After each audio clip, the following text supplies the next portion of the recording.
Hi guys, I'm Tammy, 36, female. I remember the day we moved to America, fresh off the boat, so to speak. I was just 19, wide-eyed and full of dreams.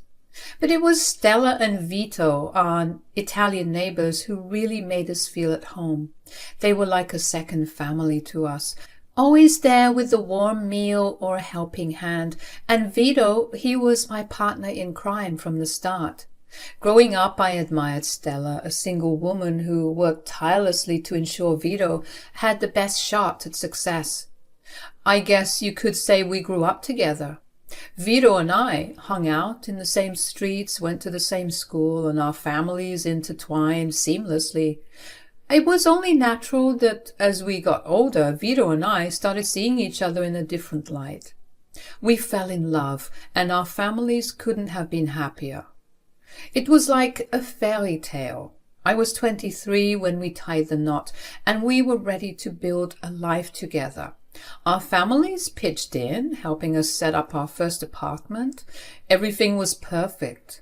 Or at least, that's what we thought.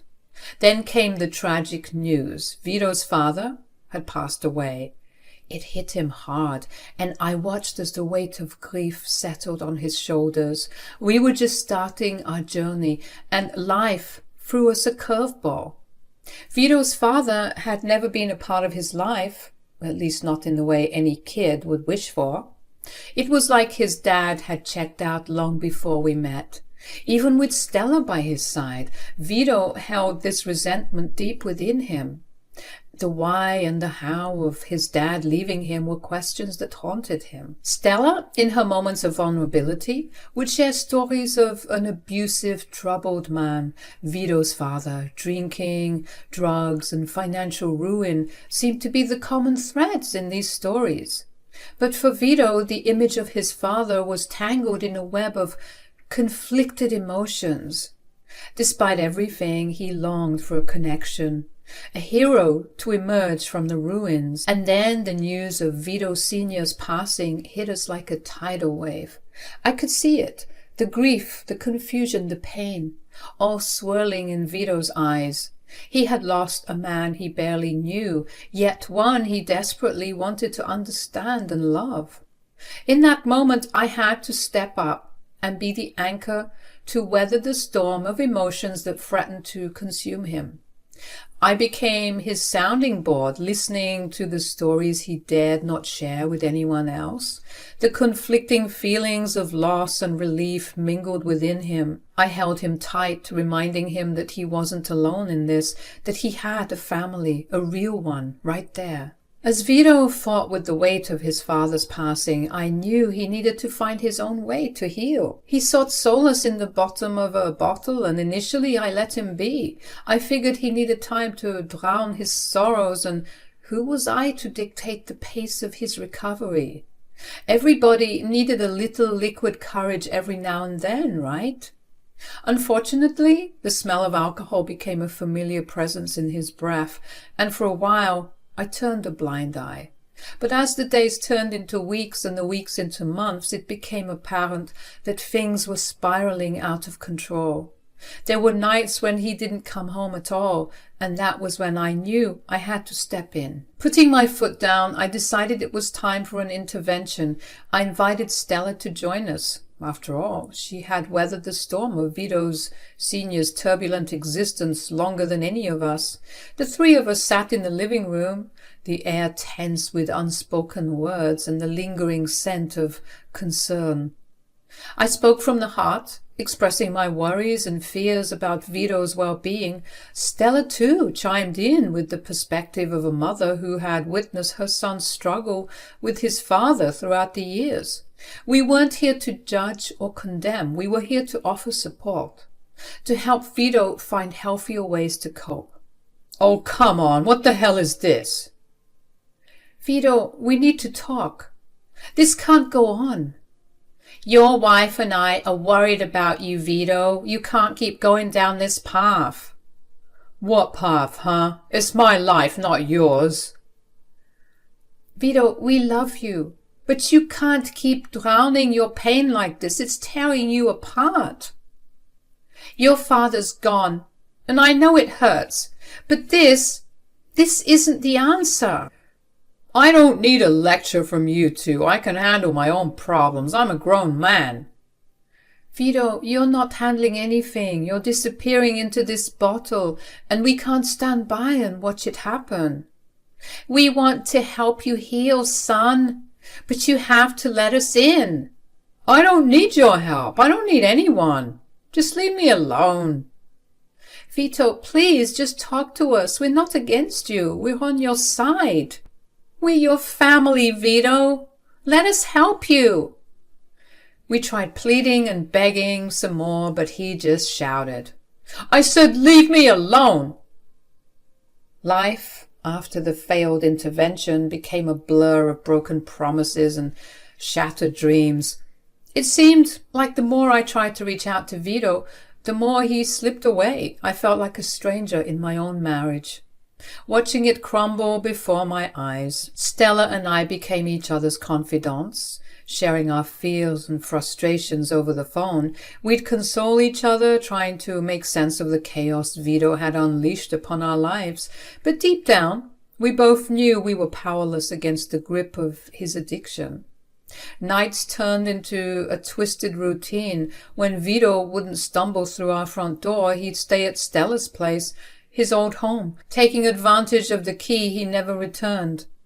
Each morning, I'd wake up to an empty bed, wondering if this was the day he'd finally come to his senses.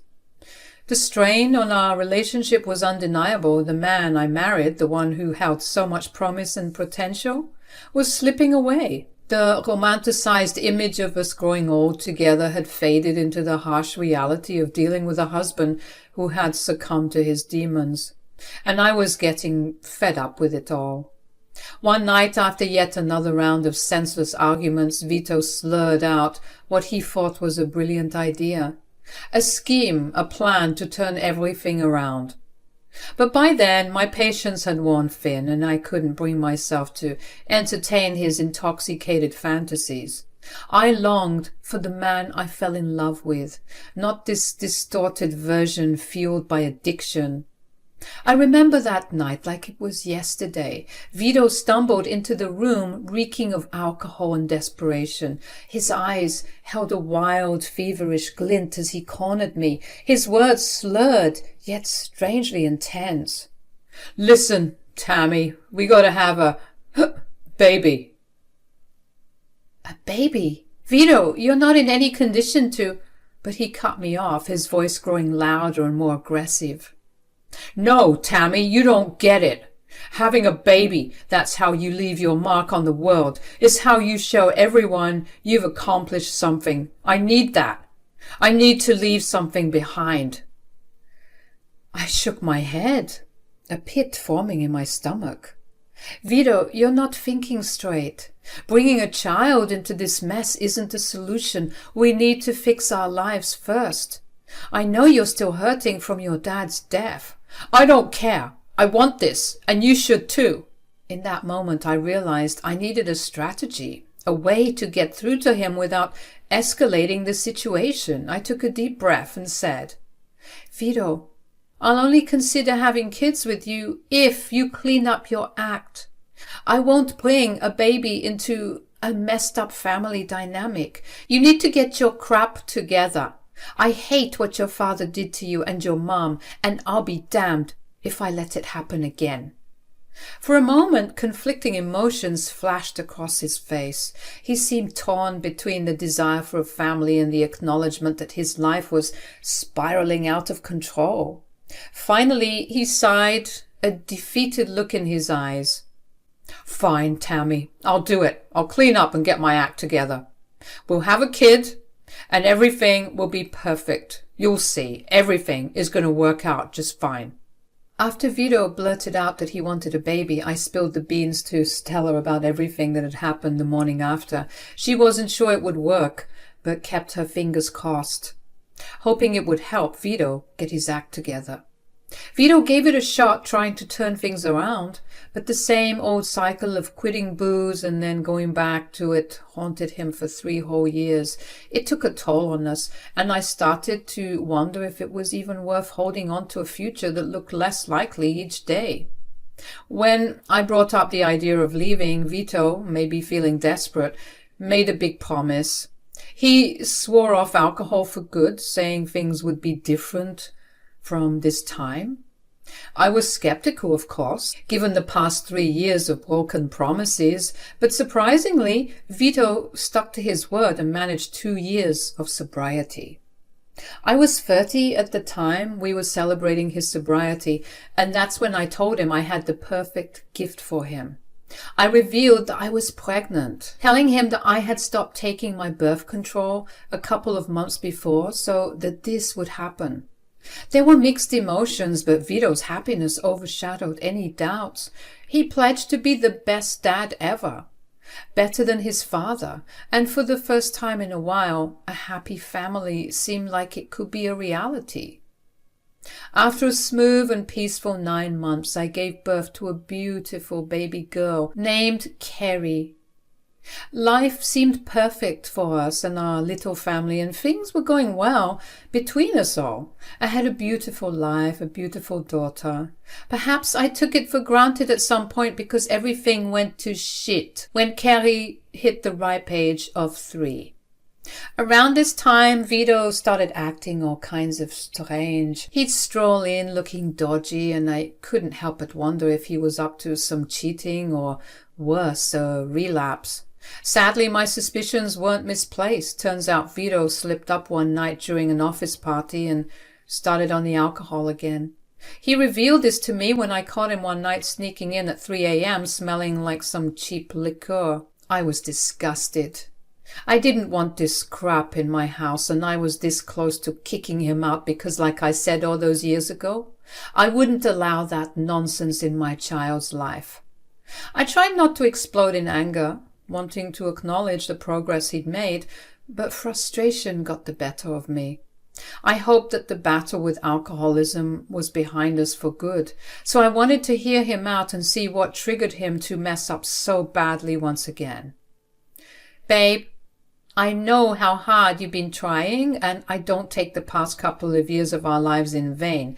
It's been very good for us, so please tell me what the hell you think you're doing. Don't you know you've got a good thing going on? Yeah, Tammy, I know. I'm sorry. I don't know what happened. I think you do know what happened, and I'm not here to judge you. Just talk to me. Hello? Are you even listening to me? Don't piss me off, Vito. I'm being very patient with you, even though I should kick you out of this house for breaking your promise. Even though I was trying to get through to him, he just seemed very finicky, like my words were going in one ear and coming out the other.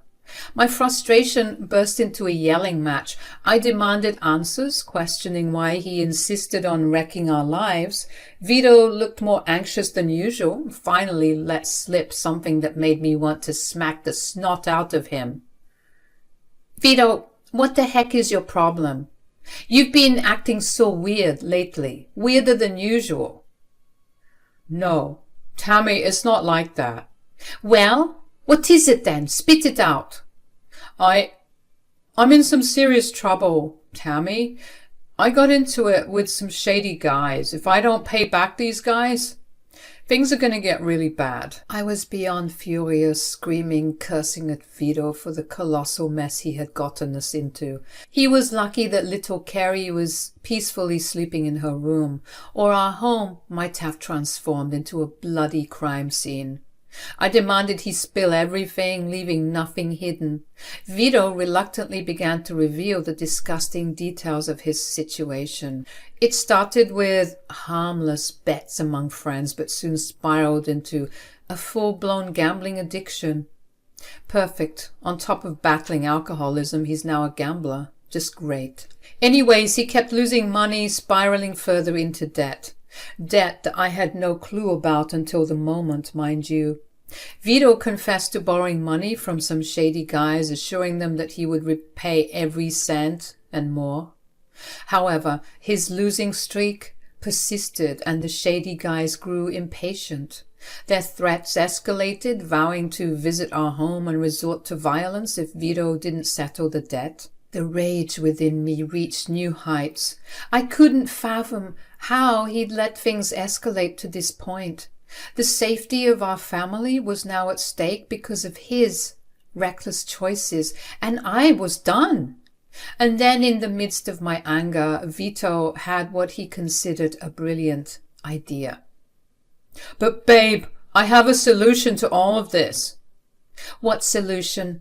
Unless 35 grand is going to fall from the sky, I don't see us getting out of this.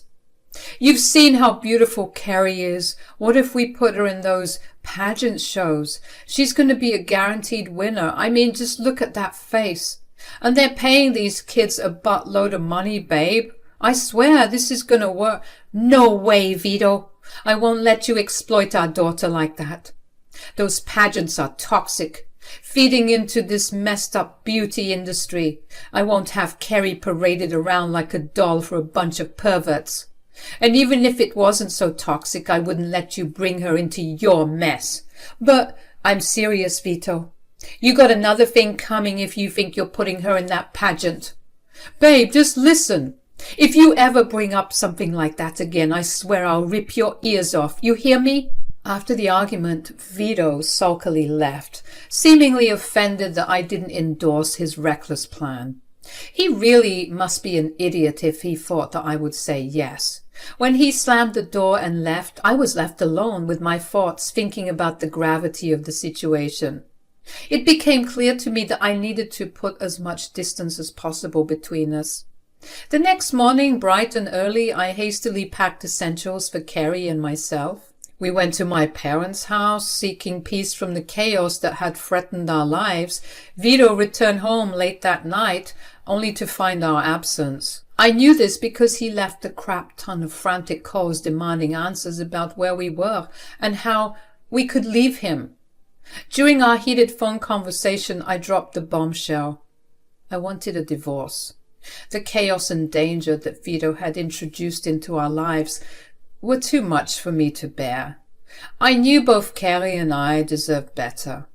Amidst the heated exchange, Vito broke down, his sobs audible over the phone. Despite the emotional commotion, he agreed to the divorce, claiming he would do anything to make me happy.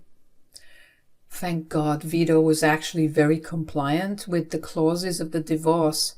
I said I wanted full custody of Carrie and that I didn't care much about settlements or hefty alimony. I just wanted to get away from that man before the crap hit the fan, you know. By the end of that same year, we were officially done. As you can imagine, this put a serious strain on my relationship with Stella.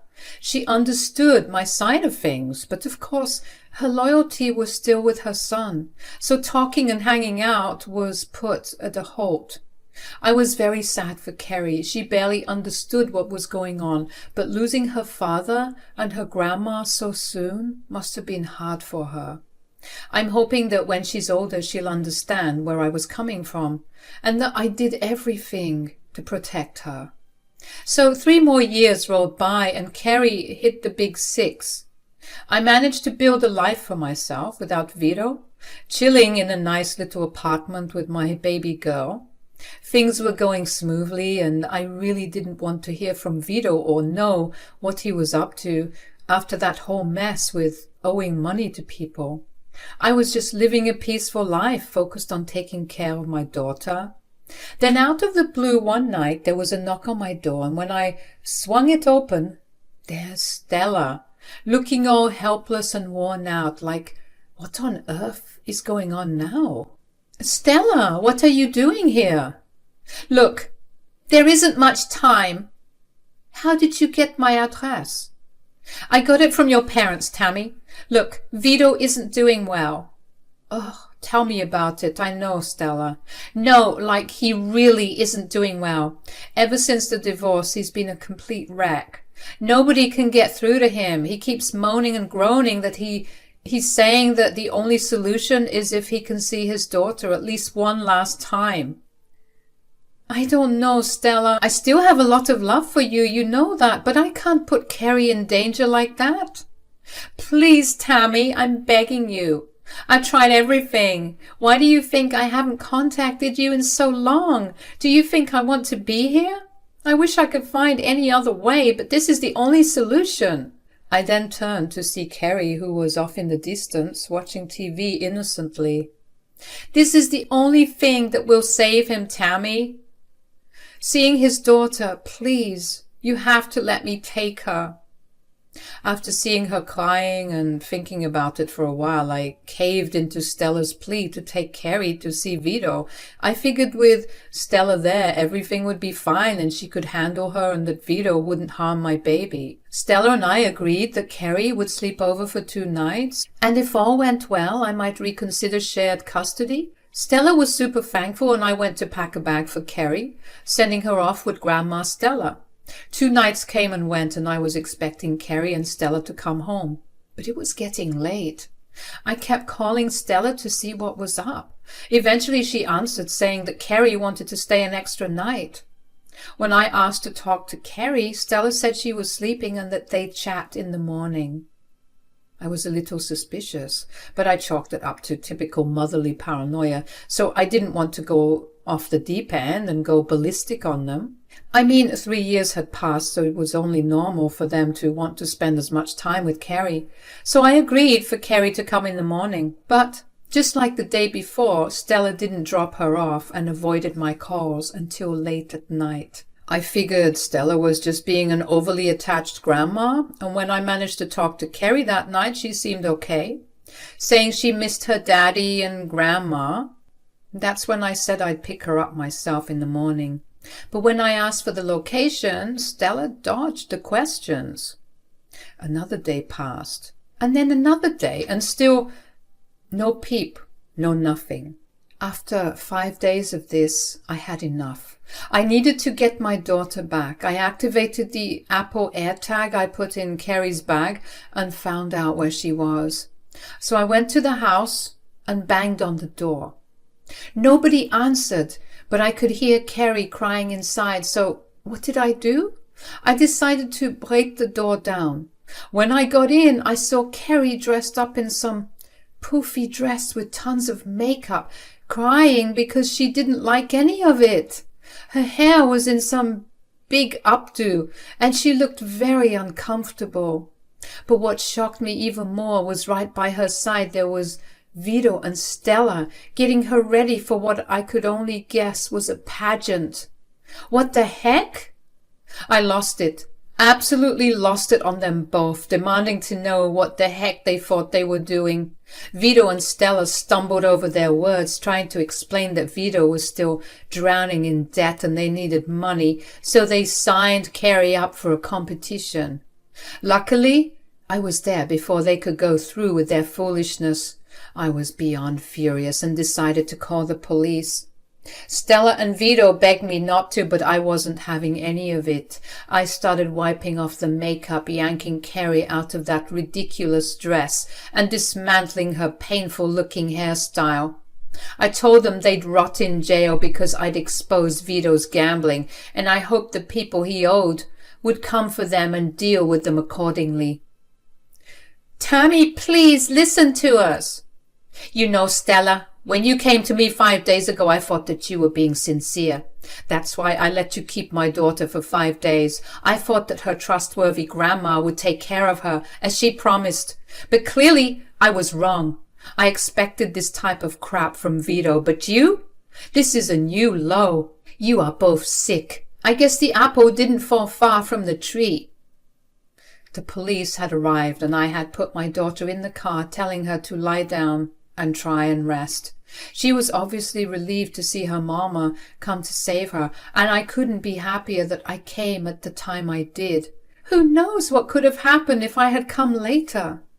When the police approached me, I explained to them that my ex-husband was violating the terms of our divorce. He wasn't supposed to see Carrie, and he was a known gambler and alcoholic, and I was scared for my daughter's safety. The police arrested Vito, but left Stella behind. I drove off, leaving Stella crying on the doorstep and Vito being pushed into a squad car. Good riddance.